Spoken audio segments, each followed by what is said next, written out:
ciri-ciri atau tanda-tanda dari mazhab, tanda-tanda dari mazhab Ahlus Sunnah wal Jamaah yang berkaitan dengan akidah. Nah, ciri akidah Ahlus Sunnah wal Jamaah itu seperti apa? Nah, di sini akan kita uraikan. Kita ketahui bahwa 5 mazhab Ahlus Sunnah wal Jamaah, bagi mazhab Ahlus Sunnah wal Jamaah kita sebut mazahib. Nah, kenapa kita sebut madhab, bukan kita sebut madhab? Karena di dalam Ahlus Sunnah wal Jamaah memang ada beberapa madhab, baik itu madhab akidah maupun madhab fikih. Makanya disebut 5 mazhab Ahlus Sunnati wal Jamaah al-aqdiyah. Nah, adapun berkaitan dengan madhab akidah Ahlus Sunnah wal Jamaah, di sana ada alamat, ada tanda-tanda, ciri-ciri. Biha tu'rafu wa tashtahir. Dengan ciri-ciri ini Ahlus Sunnah wal Jamaah tu'raf, diketahui, dikenali. Saudara. Nah, begitu juga dia masyhur dengan tanda-tanda ini. Bahkan tanda-tanda ini wa tuwahiduhum, menyatukan mereka semua fi firqatin wahidatin najiyatin, dalam satu firqah najiyah. Manastaqlis huna ala sabil al-ikhtisar min tilkal alamat. Nah, berikut ini akan kita ringkaskan saudara, tapi dalam bentuk yang global saja, ikhtisar saja, tentang tanda-tanda tersebut.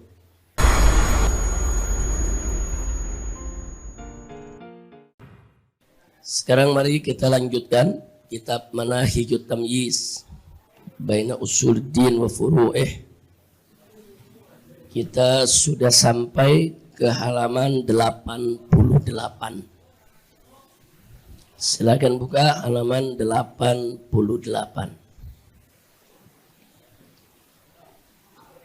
Al-mas'alatu tsaniyah. Bismillahirrahmanirrahim. Isma'u rahimakumullah. Al-mas'alatu tsaniyah, kita masuk kepada persoalan yang kedua seputar Ahlus Sunnah wal Jamaah. Kali ini berkaitan dengan alamatul madzahibis sunniyatil aqdiyah, yaitu ciri-ciri atau tanda-tanda dari mazhab, tanda-tanda dari mazhab Ahlus Sunnah wal Jamaah yang berkaitan dengan akidah. Nah, ciri akidah Ahlus Sunnah wal Jamaah itu seperti apa? Nah, di sini akan kita uraikan. Kita ketahui bahwa 5 mazhab Ahlus Sunnati wal Jamaah, bagi mazhab Ahlus Sunnah wal Jamaah kita sebut mazahib. Nah, kenapa kita sebut madhab, bukan kita sebut madhab? Karena di dalam Ahlus Sunnah wal Jamaah memang ada beberapa mazhab, baik itu mazhab akidah maupun mazhab fikih. Makanya disebut 5 mazhab Ahlus Sunnati wal Jamaah al-aqdiyah. Nah, adapun berkaitan dengan mazhab akidah Ahlus Sunnah wal Jamaah, di sana ada alamat, ada tanda-tanda, ciri-ciri. Biha tu'rafu wa tashtahir. Dengan ciri-ciri ini Ahlus Sunnah wal Jamaah tu'raf, diketahui, dikenali. Saudara. Nah, begitu juga dia masyhur dengan tanda-tanda ini. Bahkan tanda-tanda ini wa tuwahiduhum, menyatukan mereka semua fi firqatin wahidatin najiyatin, dalam satu firqah najiyah. Manastaqlis huna ala sabil al-ikhtisar min tilkal alamat. Nah, berikut ini akan kita ringkaskan saudara, tapi dalam bentuk yang global saja, ikhtisar saja, tentang tanda-tanda tersebut. Nah, berikutnya silakan Habib Muhammad, iqra. Bismillahirrahmanirrahim. Laqad ittafaqa ahlu sunnati wal jama'ati min al-asy'ariyati wal maturidiyati ala arkan ad-din thalatha, wa hiya al-islam wal iman wal ihsan. وعلى أركان الإيمان الستة وأركان الإسلام الخمسة. وقد اتفقوا على أن القرآن كلام الله عز وجل وليس بمخلوق، وهو مصدر أساسي للعقيدة الإسلامية الصحيحة. واتفقوا على جواز التفويض والتأويل في صفات الله عز وجل مع التنزيه عن التشبيه والتجسيم. واتفقوا على وجوب محبة أهل البيت والصحابة والسكوت فيما جرى بينهم وقبول خلافة الخلفاء الراشدين الخمسة المهديين وإمامتهم بالرضاء والإخلاص، وهم أبو بكر وعمر وعثمان وعلي وابنه الحسن رضي الله عنهم. Kifayah. Jazakumullahu khairal jazaa al qiraah. Baik, sebelum kita lanjutkan, kemarin ada sedikit perbaikan.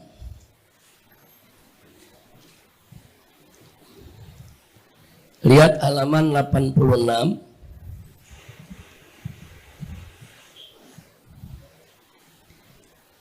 Halaman 86 di nomor 3. Baris pertama. Laqad ittafaqal Maturidi wal Asy'ari ala anna Allah azza wa jalla muttasifun bi sifatil kalam. Sampai situ sudah benar. Yang berikutnya wattafaqa aidan. Nah, itu enggak perlu pakai alif karena berikutnya fa'ilnya disebutkan al Maturidi wal Asy'ari. Kecuali kalau Maturidi Asy'arinya enggak disebutkan lagi. Boleh kita buat wattafaqa aidan ala. Jadi Maturidi Asy'arinya enggak perlu disebutkan lagi, atau Maturidi Asy'ari tetap disebut tapi ittafaqanya dimufradkan, wattafaqa, tidak pakai alif. Boleh pilih, terserah mau baca wattafaqa langsung ala anna kalam Allah azza wa jalla dan seterusnya, atau wattafaqa dimufradkan saja aidan al Maturidi wal Asy'ari.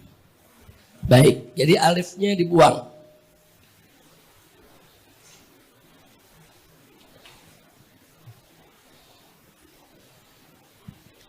Nah, sekarang kita masuk yang barusan dibacakan oleh Habib Muhammad bin Hadi Al-Hafsi. Hafizahullah ta'ala wa ra'ah. Laqad ittafaqa ahlus sunnati wal jamaah. Jadi ahlus sunnah wal jamaah telah sepakat. Ahlus sunnah yang mana? Minal asy'ariyah wal maturidiyah. Yang kita maksud ahlus sunnah di sini dari kalangan Asy'ari dan Maturidi. Mereka sepakat ala arkanuddin ats-tsalatsa. Mereka sepakat tentang rukun agama yang 3, yaitu tentang iman, Islam dan ihsan. Bahwa rukun agama ada 3. Saudara, kemudian yang berikutnya wa ala arkanil iman sittah. Dan mereka juga sepakat tentang rukun iman yang 6. Wa arkanil islamil khamsah. Dan mereka juga sepakat tentang rukun Islam yang 5, ya kawan. Jadi apa yang sudah kita kenal selama ini, yang sudah kita pelajari di negeri Ahlus Sunnah wal Jamaah sejak kecil kita dulu, saudara, bahwa itulah di antara ciri daripada Ahlus Sunnah wal Jamaah. Nah, manakala ada yang memperkenalkan kepada kita rukun iman cuma 3 atau rukun iman saudara cuma 5, atau memperkenalkan kepada kita jihad itu termasuk daripada rukun Islam dan seterusnya, itu di luar Ahlus Sunnah wal Jamaah. Baik, selanjutnya walaqad ittafaqu. Ahlus Sunnah juga sepakat ala annal Qur'ana kalamullah azza wa jal wa laysa bimakhluqin. Jadi Ahlus Sunnah wal Jamaah sepakat bahwa Al-Qur'an itu adalah kalamullah dan bukan makhluk. Wa huwa masdarun asasiyun lil aqidatil islamiyyatis sahihah. Dan semuanya juga sepakat bahwa Al-Qur'an merupakan sumber asasi, sumber yang paling utama bagi akidah Islam yang lurus. Wattafaqu ala jawaz at-tafwid wa ta'wil fi sifatillah. Dan Ahlus Sunnah wal Jamaah juga sepakat tentang bolehnya melakukan tafwid atau ta'wil berkenaan dengan fi sifatillah, dalam persoalan sifat-sifat Allah, tapi dengan syarat ma'atanzi. Syaratnya tetap ada tanzih, yaitu mensucikan Allah ya ikhwan. Anit tasbih wa tajsim, mensucikan Allah daripada pemikiran atau sikap tasbih dan tajsim. Tasbih yaitu menyerupakan Allah dengan makhluk. Tajsim yaitu menjasmanikan Allah dalam bentuk ya ikhwan. Jadi Ahlus Sunnah tuh harga mati kalau soal itu, prinsip saudara, bahwa tidak boleh ada tasbih maupun tajsim berkaitan dengan sifat Allah Subhanahu wa taala. Wattafaqu ala wujubi mahabbati ahlul bait. Dan Ahlus Sunnah semua dari dulu sampai sekarang saudara sepakat wajib cinta kepada ahlul bait. Jadi kita cinta kepada ahlul bait bukan permintaan ahlul bait, bukan. Cinta kepada keluarga Nabi bukan permintaan keluarga Nabi. Bahkan cinta kepada keluarga Nabi pada awalnya bukan permintaan Nabi, saudara. Tapi semua merupakan tuntutan dari Allah. Allah sendiri yang memfirmankan dalam Al-Quranul Karim kepada kita punya Nabi, saudara. Qul la as'alukum alaihi ajra illal mawaddata fil qurba, ayat Quran. Bahwa katakanlah wahai Muhammad, wahai Nabi kepada kau punya umat, bahwa aku ini tidak meminta upah apapun dari segala jasaku illa kecuali al-mawaddata fil qurba. Nah, banyak para ahli tafsir, khususnya ahli tafsir salaf, yang dimaksud al-qurba di sini adalah qarabatin Nabi sallallahu alaihi wasallam. Nah, jadi sekali lagi cinta kepada ahlul bait Nabi merupakan tuntutan Allah. Nah, jangan kemudian dianggap cinta kepada keluarga Nabi itu doktrin ahlul bait, nggak betul. Jadi yang namanya cinta kepada keluarga Nabi bukan doktrin Ba'alwi, bukan doktrin Habaib, tapi itu merupakan doktrin Qur'ani datang dari Allah Subhanahu wa ta'ala. Maka itu Ahlus Sunnah nggak ada perbedaan dari dulu sampai hari ini, bahwa cinta kepada keluarga Nabi hukumnya adalah wajib. Begitu juga wassahabah. Nah, cinta kepada para sahabat Nabi juga hukumnya wajib, saudara. Nah, jadi nggak ada di sini, nggak ada tawar menawar. Pokoknya sahabat Nabi siapapun dia, kalau dia berpredikat sebagai sahabat Nabi, setinggi apapun kedudukannya, karena sahabat bertingkat-tingkat. Ada yang tingkatnya tinggi luar biasa kedudukannya, ada yang tingkatnya lebih rendah. Tapi seberapapun mereka punya tingkat, tetap selama mereka sahabat Nabi, wajib untuk kita hormati dan cintai mereka. Radhiyallahu anhum. Nah, kemudian dalam rangka untuk menjaga rasa cinta kepada ahlul bait Nabi dan para sahabatnya, saudara, Ahlus Sunnah juga sepakat ala sukut fi majara bainahum. Supaya diam, tutup mulut, jangan ikut campur tentang apa-apa yang terjadi di antara mereka ya. Jadi kalau kita baca sejarah, ada kejadian-kejadian perselisihan antara sahabat dengan sahabat, saudara. Ada perbedaan pendapat antara sahabat dengan sahabat. Maka di sini jangan kita ikut campur dalam arti kata mencoba menilai dengan menjatuhkan salah satu di antara mereka, atau dijadikan alasan untuk merendahkan mereka. Boleh saja kita mengatakan pendapat sahabat ini lebih kuat dari sahabat ini, silakan. Karena kadang-kadang para sahabat berbeda pendapat. Para imam pun, Imam Syafi'i, Imam Abu Hanifah, kadang-kadang mereka mengambil pendapat Imam Ali, tidak mengambil pendapat Abu Bakar. Kadang-kadang sebaliknya, mengambil pendapat Abu Bakar Siddiq, tidak mengambil pendapat Sayyidina Ali. Nah, jadi artinya kalau ada a'imah mengambil satu pendapat sahabat, pendapat lain tidak diambil, bukan berarti menghina sahabat yang tidak diambil pendapatnya. Jadi sepanjang itu torik tarjih, saudara silakan aja untuk kita mengambil salah satu pendapat dari sahabat dengan tidak mengambil yang lainnya. Itu tidak termasuk kategori menghina sahabat. Yang nggak boleh itu ikut campur, ikut menilai dengan merendahkan salah satu di antara mereka. Oh, ada perselisihan antara Sayyidina Abu Bakar Siddiq dengan Siti Fatimah Zahra, saudara, soal tanah Fadak. Nah, bagi mereka yang ingin mengkaji, silakan aja kaji. Tapi jangan coba-coba merendahkan Sayyidina Abu Bakar Siddiq ataupun merendahkan Sayyidatuna Fatimah Zahra. Oh, ada perselisihan antara Sayyidina Ali dengan Muawiyah, saudara. Silakan aja kita menilai. Bahkan Ahlus Sunnah wal Jamaah sepakat Saudara, setelah mereka mempelajari kejadian antara Ali dan Muawiyah radhiyallahu anhuma, para ulama sepakat Ahlus Sunnah, Ali fil haq wa Muawiyah fil batil. Ali dalam posisi yang benar, Muawiyah dalam posisi yang salah. Tapi salahnya Muawiyah tidak boleh dijadikan alasan untuk merendahkannya, apalagi mencacinya, apalagi membencinya. Karena jasa-jasa Muawiyah dalam menjaga kepentingan umat Islam juga enggak sedikit. 20 tahun beliau menjadi gubernur di Sam, saudara, dari zaman Sayyidina Abu Bakar, Umar, Utsman, dan 20 tahun lagi beliau menjadi khalifah. Jadi 40 tahun. Nah, beliau itu menjadi pejabat, pemimpin umat, saudara, dan selama kepemimpinannya baik sebagai gubernur di Sam maupun sebagai khalifah untuk dunia Islam, itu umat Islam betul-betul menunjukkan kekuatannya sehingga kekaisaran Romawi nggak berani untuk menembus daripada perbatasan negeri Islam, ya kawan. Jadi selama 40 tahun itu jasanya cukup besar di dalam menjaga perbatasan umat Islam, negeri Islam, maslahat umat Islam. Adapun soal kesalahan-kesalahannya, saudara, sebagai bahan kajian, silakan aja dikaji oleh para ulama, tapi bukan dijadikan alasan untuk mencaci makinya atau membencinya. Karena walau bagaimanapun juga, Muawiyah adalah salah seorang sahabat Nabi yang wajib kita cintai semua sahabat radhiyallahu anhum ajma'in. Maka itu, saudara, dulu jarang sekali ada ulama di majelisnya umpamanya menceritakan soal pertikaian sahabat. Itu ditutup oleh mereka, nggak boleh. Dulu kita punya guru-guru juga kalau menitipkan kepada murid begitu. Saya dulu guru-guru saya mengingatkan itu, jangan. Ini urusan-urusan begini jangan dibahas.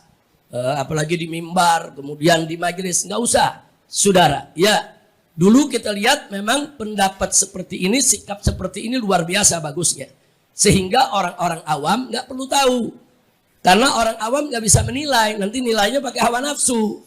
Tapi kalau para ulama, para kiai mengkaji, baca buku-buku yang berjilid-jilid, mau tahu persoalannya silakan, nggak dilarang.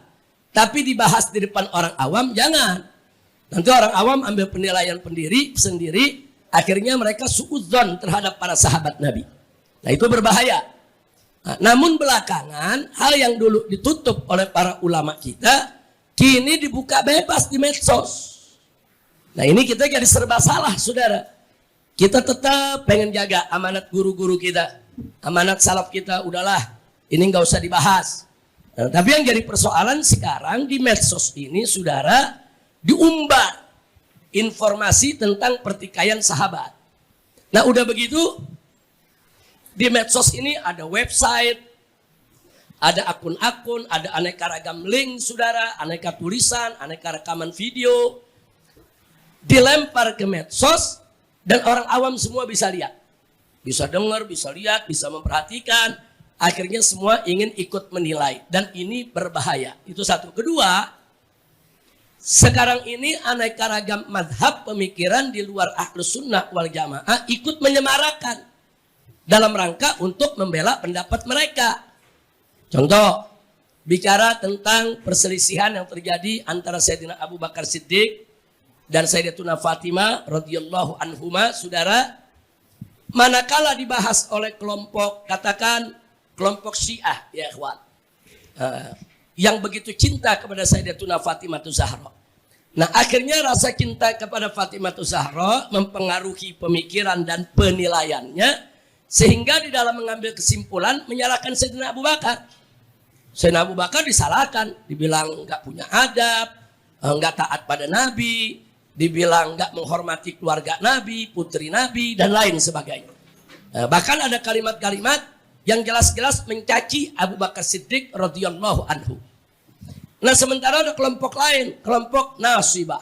Nasibah ini lawannya Syiah, saudara, kebalikannya. Jadi kalau kelompok Syiah itu, saudara, dengan dalih cinta kepada keluarga Nabi, kemudian membenci para sahabat yang dituduh melanggar hak-hak keluarga Nabi. Sementara kalau kelompok Nasibah atau disebut juga Nawasib, kebalikannya. Dengan dalih cinta para sahabat Nabi, membela sahabat Nabi, Nah, akhirnya mereka saudara membenci keluarga Nabi dan menuduh keluarga Nabi dengan aneka ragam tuduhan. Nah, ini yang kita perlu hati-hati. Nah, sekarang kelompok Nasibah juga bicara di medsos.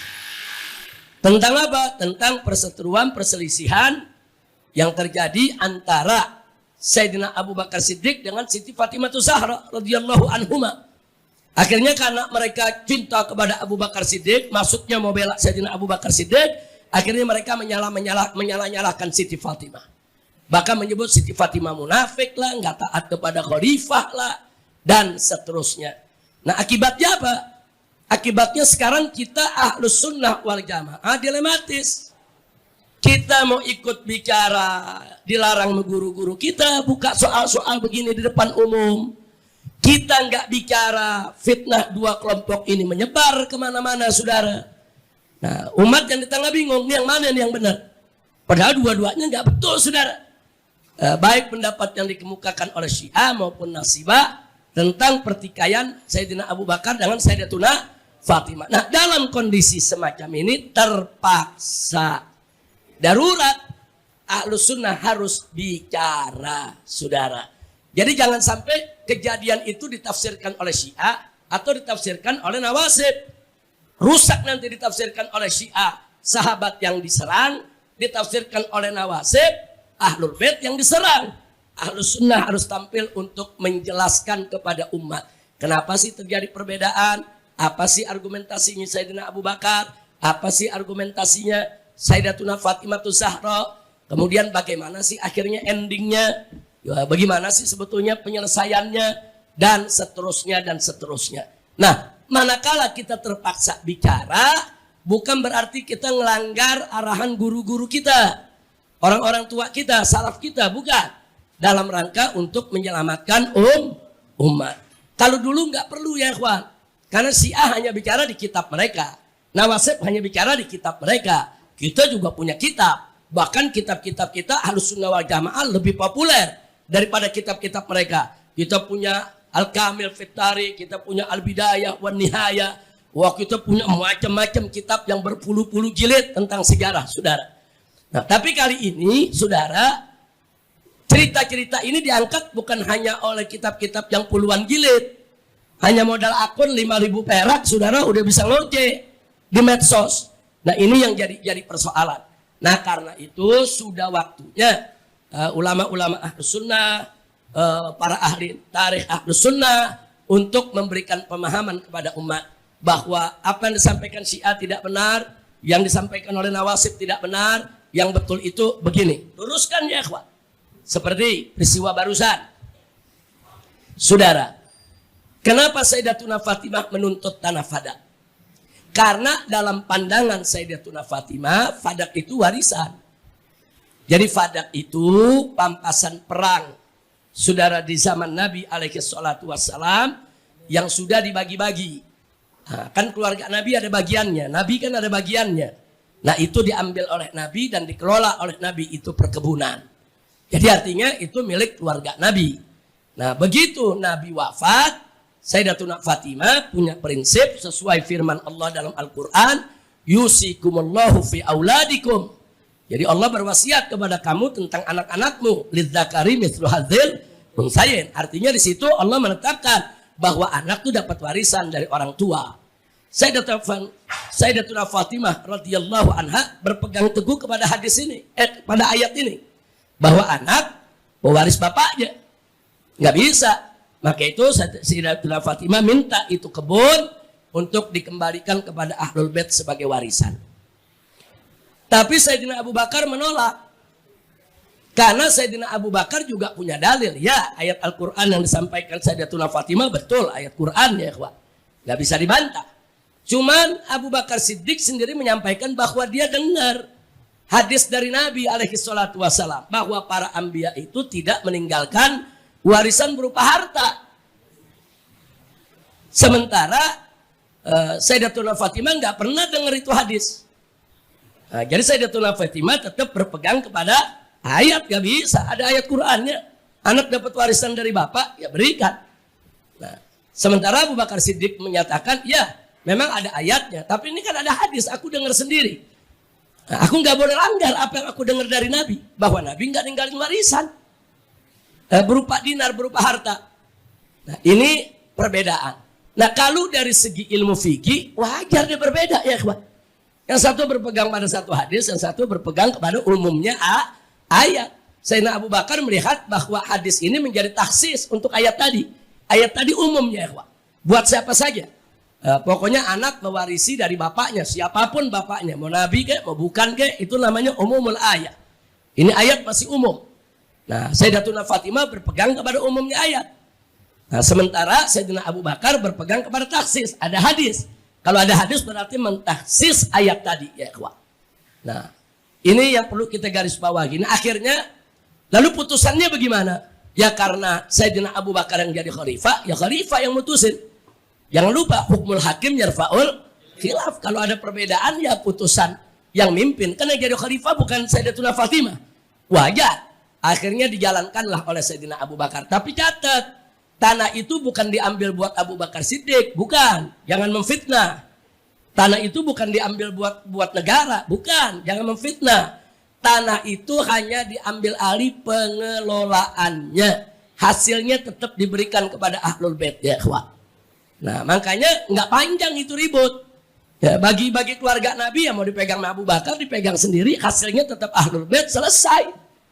Makanya perbedaan tadi, saudara, nggak panjang, selesai sampai di situ.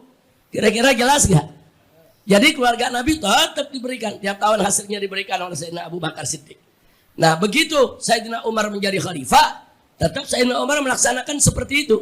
Tetap hasilnya diberikan kepada keluarga Nabi. Nah, begitu Sayyidina Utsman yang menjadi khalifah, tetap dijalankan seperti itu. Begitu Sayyidina Ali menjadi khalifah, apa diambil oleh Sayyidina Ali sesuai pendapat istrinya? Enggak. Ternyata Sayyidina Ali tetap menjalankan kebijakan Abu Bakar, Umar, dan Utsman, ya ikhwan. Nah, artinya apa di sini? Sebetulnya enggak ada hal yang terlalu mendasar. Itu hanya perbedaan pendapat fikih. Kalau perbedaan pendapat fikih wajar tidak? Enggak bisa juga kita bilang Abu Bakar pintar, Fatimah bodoh, atau Fatimah yang pintar, Abu Bakar bodoh. Enggak boleh. Ini kan perbedaan pendapat, saudara. Nah, soal kita mau tahu mana sih yang benar, yang tahu cuma Allah, ya ikhwan. Nah, bisa jadi dua-duanya benar sesuai dengan posisi pemahamannya. Nah, ini yang perlu kita tahu. Nah, ini mesti kita jelaskan kepada umat. Jadi enggak betul tuh Abu Bakar Siddiq sama Siti Fatimah terus marahan, terus enggak saling tegur, terus musuhan satu sama lainnya, saudara. Terus Ahlul Bait jadi benci kepada Abu Bakar Siddiq. Fitnah. Jadi sekali lagi, Abu Bakar seorang sahabat yang mujtahid, yang punya ilmu, berhak untuk ijtihad, saudara. Sayyidatuna Fatimah juga seorang perempuan yang cerdas, pintar, saudara, mujtahidah juga, berhak juga ijtihad. Dan wajar kalau di antara dua sahabat Nabi ini, yang satu mertua Nabi, yang satu putri Nabi, punya perbedaan pandangan dan pendapat, saudara. Tapi kalau kita lihat dari praktek lapangannya, sehingga perbedaannya ternyata lafzi saja, nggak hakiki. Kenapa? Karena hasilnya tetap aja buat Ahlul Bait, kecuali kalau hasilnya diambil alih oleh negara atau diambil alih untuk kepentingan pribadi Sayyidina Abu Bakar. Enggak. Nah, yang begini Ahlus Sunnah mesti pelajari, kuasai segala dalil dan peristiwanya, sehingga kita bisa menjelaskan kepada umat. Jadi umat itu tetap husnudzon kepada Sayyidina Abu Bakar Siddiq radhiyallahu anhu, husnudzon kepada Sayyidatuna Fatimah Zahra radhiyallahu anha. Nah, banyak sekali kalau saya mau ceritakan di sini perbedaan-perbedaan pendapat yang terjadi di antara para sahabat, sampai perbedaan yang menimbulkan perang seperti Sayyidina Ali dengan Muawiyah, ya kawan. Ini semua perbedaan pendapat sudah dikaji oleh para ulama kita. Nah, kita nggak usah pakai ngorek-ngorek lagi, yang akhirnya kita perdebatkan sehingga menimbulkan suudzon kepada para sahabat Nabi. Jangan dikorek, jangan dibahas kecuali darurat. Kecuali darurat, ada ahlul bid'ah yang lagi nyebarin kejelekan sahabat, perlu dijawab, ceritain ya ikhwan. Nah, tapi kalau nggak darurat, nggak usah lah. Masih banyak cerita-cerita indah lain yang bisa kita ceritakan kepada umat untuk menumbuhkan rasa cinta mereka kepada Ahlul Bait Nabi dan para sahabat Nabi Muhammad sallallahu alaihi wasallam. Baik, kita kembali ke halaman 88. Saudara. Berikutnya wagobul Jadi Ahlus Sunnah itu sepakat ala gobuli khilafatul khulafa'ir rasyidin al-khamsah al-mahdiyyin. Jadi mereka semua sepakat, Ahlus Sunnah wal Jamaah menerima keabsahan, kekhilafahan daripada saudara khalifah yang 5. Siapa mereka? Saudara, mereka diterima, saudara, berridha wal ikhlas oleh Ahlus Sunnah wal Jamaah, mengakui mereka adalah Abu Bakrin, wa Umar, wa Utsman, wa Ali, wa Ibnul Hasan. Nah, ini perlu kita bahas sedikit ya, Pak. Kita buka laptop.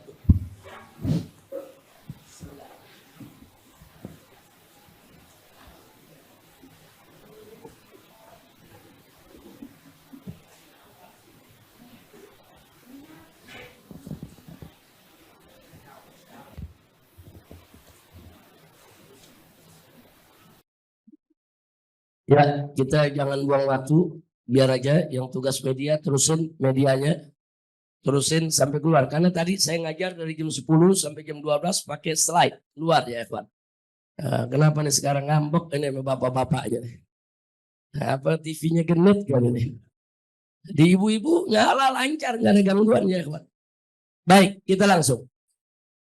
Kenapa kita katakan bahwa bagian daripada tanda Ahlus Sunnah wal Jamaah mereka semua menerima kepemimpinan Khulafa Rasyidin yang 5, bukan 4 ya ikhwah.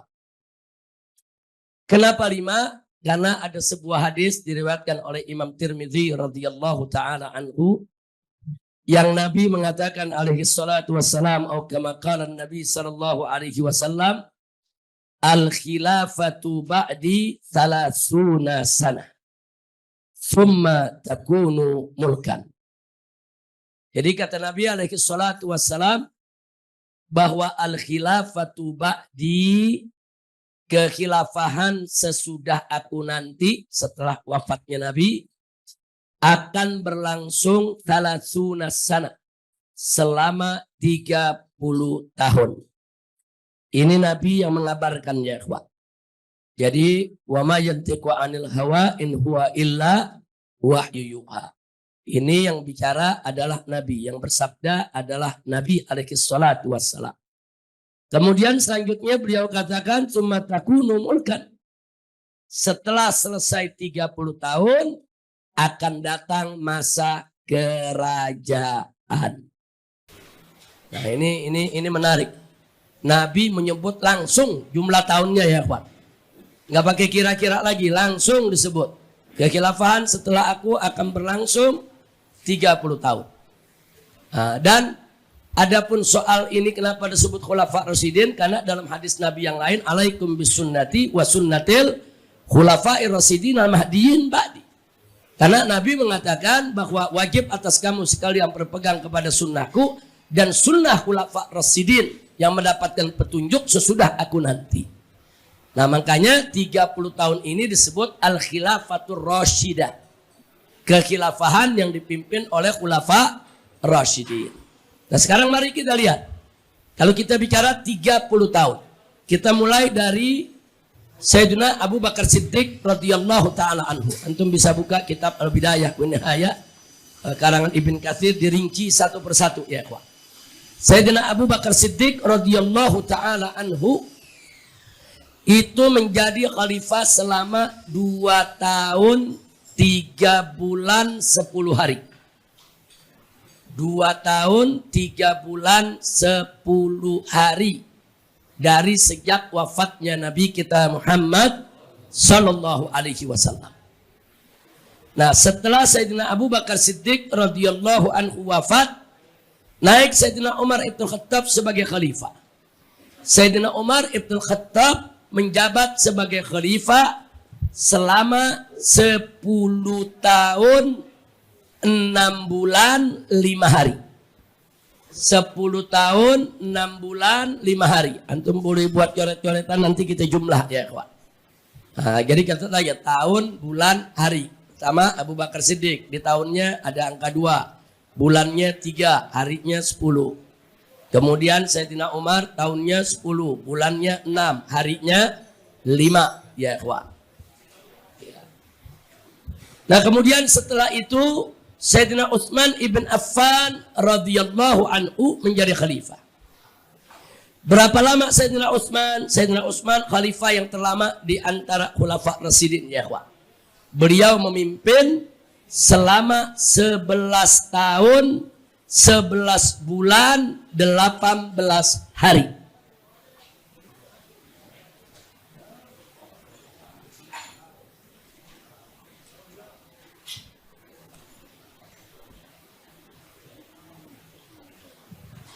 Catat sekali lagi, Sayyidina Utsman radhiyallahu anhu menjadi khalifah selama 11 bulan, 11 tahun ditambah 11 bulan 18 hari. Artinya hampir 12 tahun. Kalau globalnya 12 tahun, tapi kurang beberapa hari.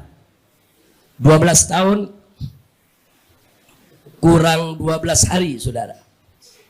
Selanjutnya Sayyidina Ali. Sayyidina Ali itu menjadi khalifah, Saudara, selama 4 tahun 8 bulan. 4 tahun 8 bulan. Ini kalau dijumlah, Saudara, kelihatannya barusan sudah ada.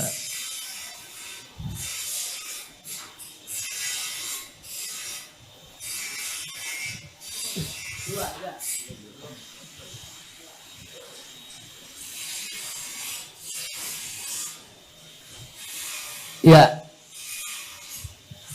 kalau kita jumlah kepemimpinan Sayyidina Abu Bakar, Umar, Utsman, dan Ali, Saudara, semuanya ini 30 tahun kurang 6 bulan lebih. Jadi nggak sampai 30 tahun. Tapi kalau kita tambah dengan kepemimpinan Sayyidina Hasan, Sayyidina Hasan itu memimpin selama 6 bulan 27 hari. 6 bulan 27 hari.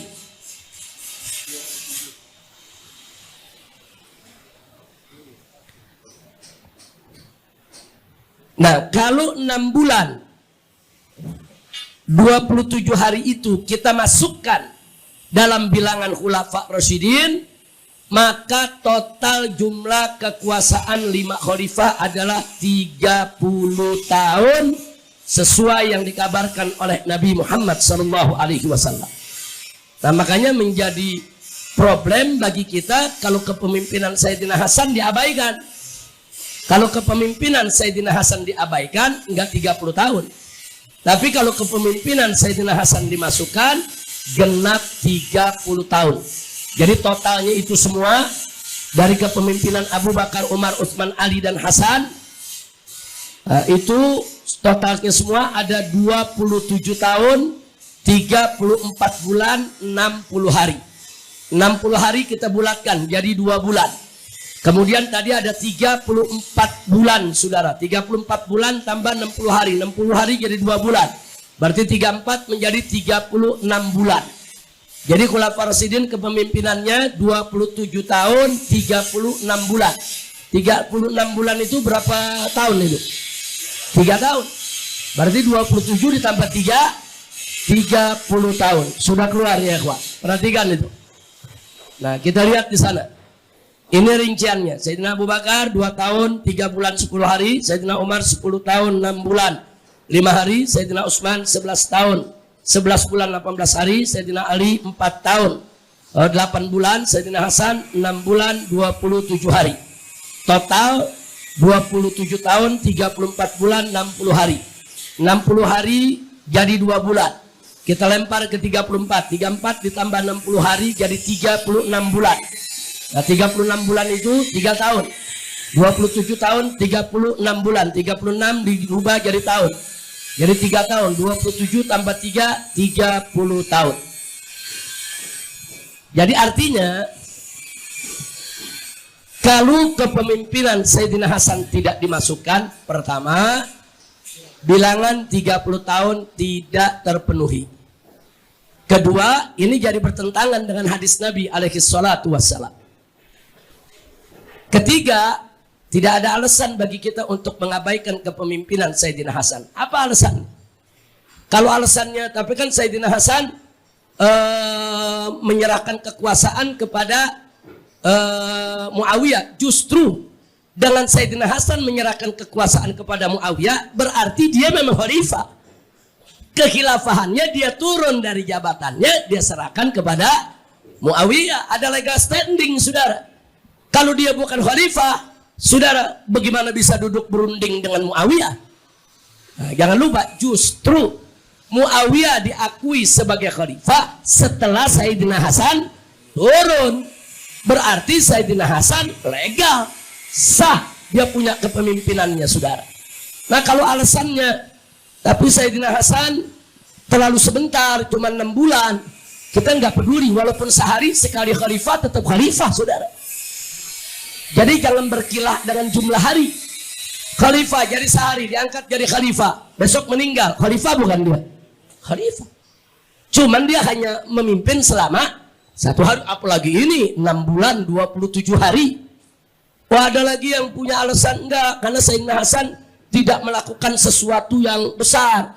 Kalau Sayyidina Abu Bakar kan membangun, Sayyidina Umar kan meruntuhkan kekuasaan, Sayyidina Abu Bakar memerangi Musailamah Al-Kadzab, Sayyidina Umar kita bisa lihat bagaimana meruntuhkan kekaisaran Persia, Sayyidina Utsman bagaimana memperkuat angkatan laut umat Islam ketika itu, saudara.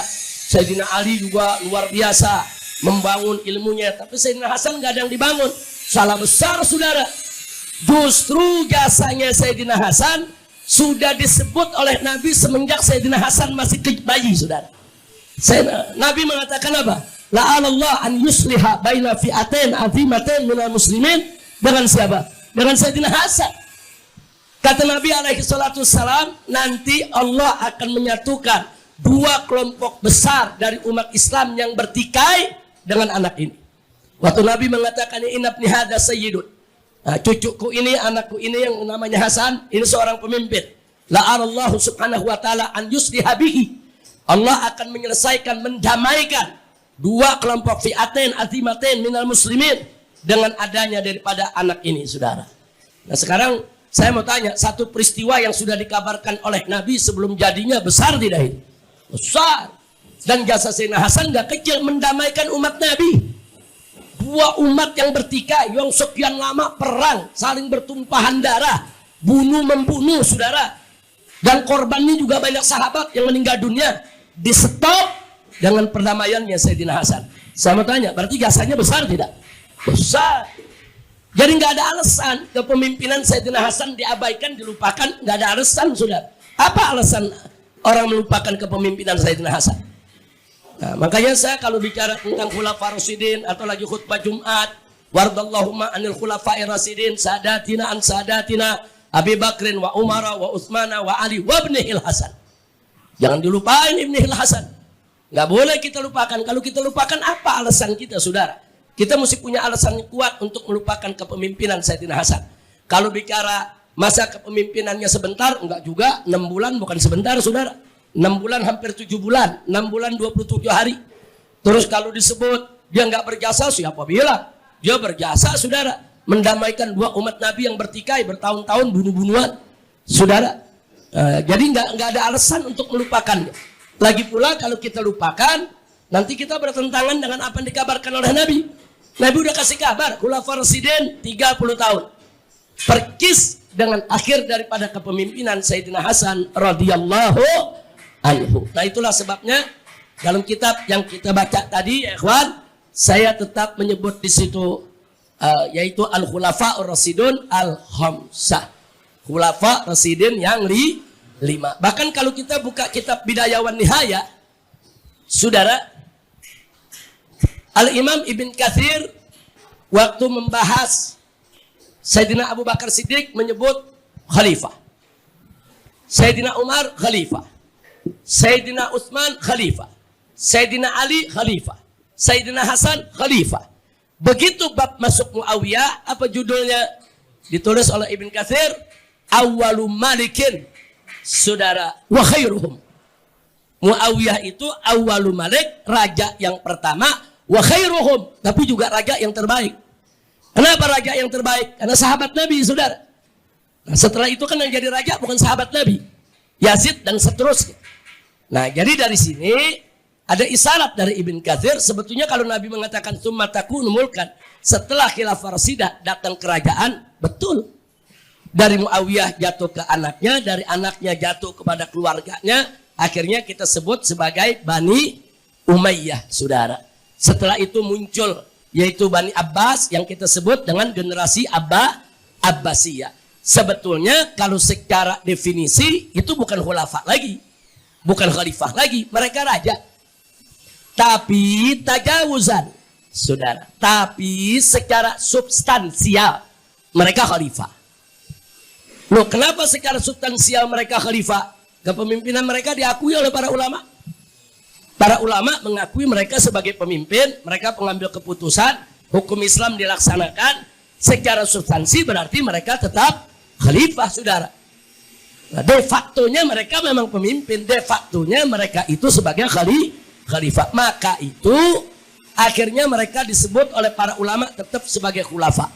Disebut khulafa Bani Umayyah, khulafa Bani Abbas, saudara Abbasiyah, khulafa Turki Utsmani, semua disebut khulafa. Sebetulnya disebut khulafa, saudara, ini mimbabit tajwiz, tajawuzan.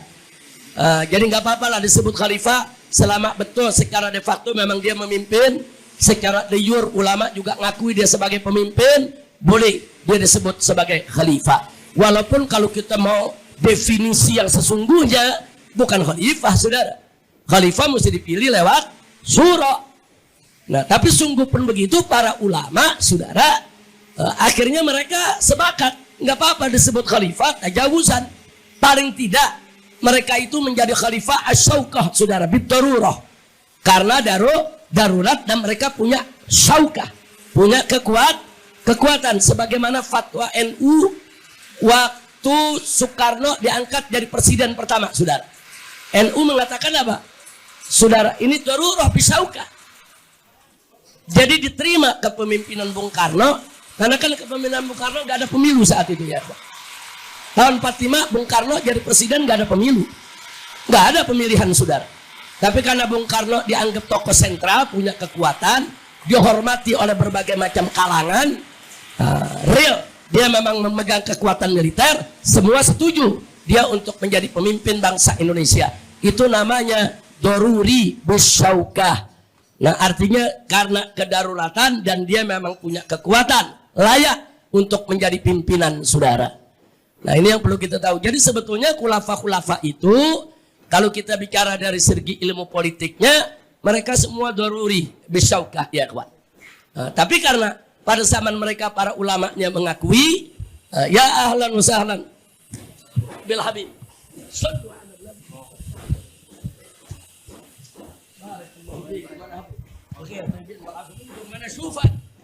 Sallu ala Nabi. Selamat datang kepada Habib Hud. Kita punya guru sudah hadir ya ikhwan. Baik, kita lanjutkan sedikit Habib. Nah, jadi sekali lagi ya ikhwan, bahwa khulafa Rasyidin yang disebut oleh Nabi tadi sudah kita jelaskan ada 5, ditayangkan terus di TV. Jangan diganti dengan gambar. Kita sudah uraikan tadi semua sesuai dengan hadis Nabi kita Muhammad sallallahu alaihi wasallam, al-khilafatu ba'di 30 sana tsumma takunu mulkan. Ternyata kepemimpinan Sayyidina Abu Bakar, Umar, Utsman, Ali dan Sayyidina Hasan total semuanya jumlahnya percis 30 tahun. Nah, ini para ulama menyebut dalilun min dalailin nubuwah. Nah, ini termasuk salah satu petunjuk bukti kenabian Nabi Muhammad sallallahu alaihi wasallam. Jadi apa yang diucapkan Nabi percis? Nabi bilang khulafah Rasyidin 30 tahun, percis 30 tahun. Nah, kalau pertanyaannya khilafah Bani Umayyah bagaimana? Kerajaan. Khilafah Bani Abbasiyah bagaimana? Kerajaan. Khilafah Turki Utsmaniyah bagaimana? Kerajaan. Akan tetapi, saudara, para ulama walaupun itu bentuknya kerajaan, karena kepemimpinan mereka diakui oleh ulama, diakui oleh rakyat, dan secara de facto mereka memang sebagai pemimpin, dan secara de jure disahkan oleh para ulama di zamannya, maka tajawuzan mereka juga disebut sebagai khulafa. Enggak apa-apa. Dalam konteks hukum fikih, saudara, boleh mereka disebut sebagai khalifah. Silakan. Hatta di Indonesia kalau presidennya adil, jujur, syariat Islam dipakai, mau disebut khalifah, silakan, saudara. Boleh, syaratnya simpel jadi khalifah. Dia secara de jure dan de facto dia adalah pemimpin, dan yang dipakai diterapkan adalah hukum Islam. Selesai. Jadi khalifah, saudara. Nah, jadi jangan juga orang terlalu lebay. Dengar khilafah, wah ini bahaya bagi NKRI. Wah ini bahaya bagi Pancasila. Dia nggak ngerti arti khilafah apa, saudara. Khilafah itu artinya kepemimpinan. Kepemimpinan itu artinya khilafah. Adapun soal kerajaan, monarki, republik, itu soal bentuk, saudara. Jadi khilafah bisa masuk di sistem kerajaan. Khilafah bisa masuk di sistem republik. Khilafah bisa masuk, saudara, di sistem monarki dan lain sebagainya. Yang penting pemimpinnya Islam, taat kepada Allah dan Rasulnya, dan secara de jure maupun de facto dia memang pemimpin diakui oleh ulama dan umat di negerinya, serta yang dipakai adalah hukum Islam. Soal namanya mau negara Islam atau nggak pakai itu negara Islam, nggak ada urusan, saudara. Kira-kira jelas tidak ini? Nah, jadi sekali lagi ya, khilafah Bani Umayyah, Bani Abbasiyah, Turki Utsmani, semua oleh ulama juga tetap disebut khulafa. Walaupun kalau kita mau selidiki secara detail definisi daripada khulafa, yang khulafa cuma khulafa Rasyidin doang, saudara.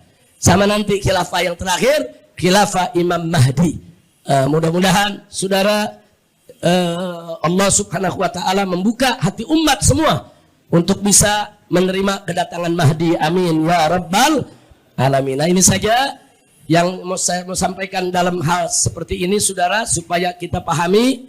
Sekali lagi, kalau ada yang menolak kepemimpinan Sayyidina Hasan, kita balik bertanya kepada dia, apa dalilnya?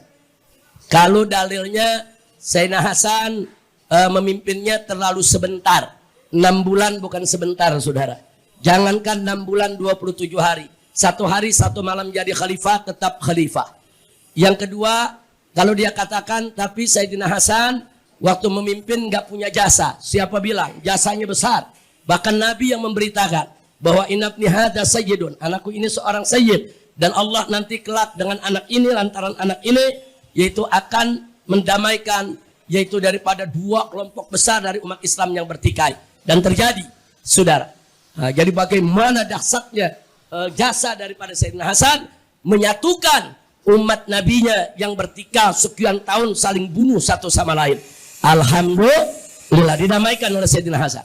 Terus kalau ada mengatakan, tapi waktu Sayyidina Hasan jadi khalifah nggak diakui oleh Muawiyah dan kelompoknya. Jadi Sayyidina Hasan nggak sah jadi khalifah. Jawabnya, Sayyidina Ali pun nggak diakui oleh Muawiyah, tapi Sayyidina Ali tetap sah jadi khalifah. Itu jawaban pertama. Jawaban yang kedua, kalau Sayyidina Hasan tidak sah, kenapa Muawiyah minta jabatan dari Sayyidina Hasan? Sayyidina Hasan khalifah yang sah, Muawiyah nggak setuju, saudara. Akhirnya duduk damai. Hasilnya Muawiyah yang jadi khalifah. Diserahkan itu kekuasaan kepada Muawiyah. Berarti waktu Sayyidina Hasan menyerahkan kekuasaan, saat itu dia sebagai khalifah, saudara. Jadi nggak ada alasan orang nolak Sayyidina Hasan bukan khalifah. Siapa bilang? Sayyidina Hasan khalifah yang sah. Makanya salah satu ciri daripada ahlus sunnah wal jamaah, saudara, ittafaqa ahlus sunnati wal jamaah, saudara, ala gobuli al-khilafatur rasyidah, saudara, yang dipimpin oleh Sayyidina Abu Bakar, Umar, Utsman, Ali, Al-Hasan, saudara, sesuai dengan hadis Nabi yang sudah kita bacakan tadi. Nah, itulah yang bisa kita sampaikan. Jadi dalam buku saya, kalau ada tulisan Al-Khulafa Ar-Rasyidun Al-Khamsah, kita paham. Saya dalam sholat Jumat, dalam mana saja, kalau khutbah bicara tentang Khulafa Ar-Rasyidin, selalu saya tekankan bukan 4, tapi 5. Radhiyallahu anil khulafa'ir rasyidin sadatina Abi Bakrin wa Umar wa Utsman wa Ali wa ibnihil Hasan radhiyallahu anhum. Nah, jadi itu saja. Makanya kalau kita baca kitab Al-Bidayah wa Nihayah, ini dibahas nih. Sampai hari-harinya dibahas, ikhwan. Ada sedikit perbedaan. Ada yang bilang 30 tahun kurang 3 hari, saudara. Kenapa kurang 3 hari? Karena waktu Sayyidina Umar meninggal, itu majelis syuro tuh rapat 3 hari 3 malam. Untuk nentuin khalifah. Nah, karena terjadi 3 hari 3 malam dikurangin 30 tahun 3 hari. Saya pikir itu cuma ikhtilaf lafzi. Ujungnya semua sepakat 30 tahun sesuai hadis Nabi kita Muhammad sallallahu alaihi wasallam. Nah, itulah pelajaran kita untuk manahij tamyiz. Selanjutnya kita dengarkan dulu pelajaran dari guru kita. Alhamdulillah beliau sudah hadir bersama kita, Habib Hud. Sekali lagi Habib Hud, Habib Hanif hari ini nggak hadir karena takziah ke Dalwah. Itu Hubaba Khadijah binti Muhammad Al-Hindwan meninggal dunia, istri daripada almarhum Habib Hasan Baharun. Tadi sudah kita bacakan surat Al-Fatihah dan nanti kita minta Habib Hud untuk bisa juga mengajak kita mendoakannya. Insya Allah. Itu saja. Terima kasih. Adani Allah wa iyyakum ila siratal mustaqim. Wassalamualaikum warahmatullahi wabarakatuh.